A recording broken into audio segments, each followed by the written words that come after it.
Everyone, હું છું મુદ્રિકા સોલંકી. સ્વાગત છે તમારું મારી યુટ્યુબ ચેનલ મુદ્રિકાસ કુકમાં. આજે આપણે બનાવીશું સુરતીઓનો ફેવરિટ ઘરની વસ્તુમાંથી બની જાય એવો અને ફટાફટ બનાવીને ખાઈ શકાય એવા સુરતી લોચાની રેસીપી. તો તેના માટે મેં એક વાટકી ચણાની દાળ લીધી છે. એક વાટકી ચણાની દાળની સામે અડધી વાટકી અડદની દાળ અને અડધી વાટકી ચોખાના પૌવા લેવાના છે. તો જેટલી ચણાની દાળ લીધી છે એનાથી અડધું ચોખાના પૌવા અને અડદની દાળ લેવાની છે. હવે સૌથી પહેલાં ચણાની દાળને મિક્સર જારની અંદર ઉમેરી દઈશું. અડદની દાળ અને પૌવાને પણ ઉમેરી દેવાના છે. ત્રણેય વસ્તુને સાથે જ આપણે મિક્સર જારની અંદર દળી લઈશું. અહીંયા લોટને આપણે કરકરો રાખવાનો છે. વધારે ઝીણો કે વધારે જાડો નથી રાખવાનો. આ રીતનો કરકરો લોટ તૈયાર કરી લેવાનો છે. તો અહીંયા લોચા માટેનો લોટ તૈયાર થઈ ગયો છે. હવે બાઉલની અંદર કાઢી લઈશું. હવે એની અંદર આપણે ખાટું દહીં ઉમેરવાનું છે. તો મેં અહીંયા અડધી વાટકી ખાટું દહીં લીધું છે. સ્વાદ અનુસાર મીઠું, અડધી ચમચીથી ઓછી હળદર અને ચપટી હિંગ ઉમેરી દઈશું. તીખાશ પ્રમાણે આદુ મરચાંની પેસ્ટ ઉમેરવાની છે. તો મેં અહીંયા 1 ચમચી આદુ મરચાંની પેસ્ટ લીધી છે, એ ઉમેરી દઈશું. 2 ચમચી તેલ ઉમેરી દઈશું. તેલ ઉમેરવાથી લોચો છે એ ખાવામાં એકદમ પોચો બને છે અને ગળે અટકતો નથી, એટલા માટે તેલ ઉમેરવાનું છે. હવે બધી વસ્તુને બરાબર મિક્સ કરી લઈશું. જરૂર પ્રમાણે પાણી ઉમેરી અને બેટર બનાવી લઈશું. અહીંયા બેટર છે એ વધારે ઘાટું નથી રાખવાનું, આપણે પાતળું બેટર બનાવવાનું છે. તો અહીંયા થોડું થોડું પાણી ઉમેરતા જઈશું અને બેટર બનાવતા જઈશું.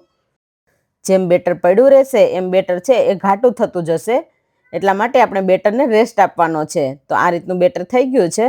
હવે આપણે બેટરને રેસ્ટ આપીશું એટલે દાળ છે એ બરાબર ફૂલી જાય. હવે લોચા માટે ચટણી બનાવી લઈશું. તો મિક્સર જારની અંદર 1 વાટકી જેટલા ધાણા, અડધી વાટકી ફુદીનાના પાન, 7 થી 8 લીલી મરચી, 1 ઇંચ આદુનો ટુકડો, સ્વાદ અનુસાર મીઠું, અડધી ચમચી જીરું, અડધા લીંબુનો રસ, 2 ચમચી જેટલી બેસનની સેવ ઉમેરી દઈશું. સાથે 3 આઈસ ક્યુબ લીધા છે. હવે જરૂર પ્રમાણે પાણી ઉમેરી અને પીસી લઈશું. તો આ રીતની લોચા માટેની ચટણી બનીને તૈયાર થઈ ગઈ છે. હવે આપણે બેટરને રેસ્ટ આપેલો હતો તો 10 મિનિટ જેવું થઈ ગયું છે અને આ રીતનું ઘાટું બેટર થઈ ગયું છે. હવે એમાં જરૂર પ્રમાણે પાણી ઉમેરી અને બેટરને પાતળું બનાવી લઈશું. તો અહીંયા 1 વાટકી પાણી ઉમેરી અને બેટરને પાતળું બનાવી લેવાનું છે. અહીંયા ઘાટું બેટર હશે તો આપણો લોચો છે એ કડક થશે, એટલા માટે આ રીતનું પાતળું બેટર બનાવી લઈશું. તો અહીંયા આ રીતનું બેટર થઈ ગયું છે. હવે તૈયાર થયેલા બેટરની અંદર અડધી ચમચી ઈનો ઉમેરી દઈશું. ઈનોને એક્ટિવેટ કરવા માટે અડધા લીંબુનો રસ, ઈનો અને લીંબુ ઉમેરી અને તરત જ બેટરને બરાબર ફેંટી લેવાનું છે. બધું બરાબર મિક્સ થાય ત્યાં સુધી ફેંટી લઈશું. બેટર તૈયાર થઈ ગયું છે. હવે લોચાને બાફવા માટે પાણી ગરમ મૂકી દઈશું. પાણી ગરમ થાય છે ત્યાં સુધીમાં આપણે થાળીને તેલથી ગ્રીસ કરી લઈશું. તો અહીંયા તેલ લગાવી દઈશું. આ રીતે લોચાને બાફવા માટે પાણીને બરાબર ઉકાળી લેવાનું છે. તો અહીંયા પાણી બરાબર ઉકળી ગયું છે. હવે એના પર તેલ લગાવેલી થાળી રાખી દઈશું અને બેટર ઉમેરી દઈશું. તો અહીંયા 3 થી 4 ચમચા જેટલું બેટર ઉમેરી દેવાનું છે. ઉપરથી લોચાનો મસાલો ઉમેરી દઈશું. હવે ઢાંકી અને 10 થી 12 મિનિટ ગેસની ફ્લેમ હાઈ રાખી અને ચડવા દઈશું. 12 મિનિટ જેવું થઈ ગયું છે. ખોલીને જોઈ લઈશું તો એકદમ સરસ લોચો તૈયાર થઈ ગયો છે.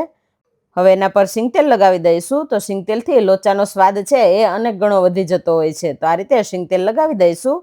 ઉપરથી કશ્મીરી લાલ મરચું છાંટી દઈશું.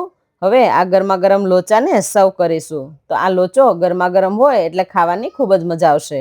લોચાને વધારે સ્વાદિષ્ટ બનાવવા માટે ઉપરથી ઝીણી સમારેલી ડુંગળી અને ઝીણી સેવ ઉમેરવાની છે અને સિંગતેલ ઉમેરી અને ગરમા ગરમ લોચાને લોચાની ચટણી સાથે સર્વ કરીશું. તો તમે પણ આ સુરતી લોચાની રેસીપી એકવાર જરૂરથી ટ્રાય કરજો. તમને અમારી આ રેસીપી પસંદ આવી હોય તો વિડીયોને લાઈક કરજો, શેર કરજો અને અમારી ચેનલને સબસ્ક્રાઈબ કરવાનું ના ભૂલતા. Thank you.